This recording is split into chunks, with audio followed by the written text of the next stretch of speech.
Alright, Unit 9, Video 6, Radical Equations. This is the last video for Unit 9. Alright, so here we have an equation. We know it's an equation because it has an equal sign. And we have some information under the radical and then some outside. So how we get rid of a radical is by squaring. Okay, so now you can't solve. We can't add 5 until we get rid of the square root. So we are going to get rid of the square root by squaring it. Okay, because remember they're opposite operations. Okay, and the same rule applies. If I square one side, I need to make sure I square the other. Okay, now since they're opposite operations, I'm left with x minus 5 equals 81. Okay, 9 squared is 81.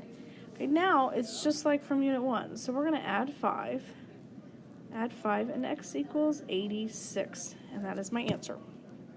Okay. All right, now this one we have square roots on both sides, but it doesn't change.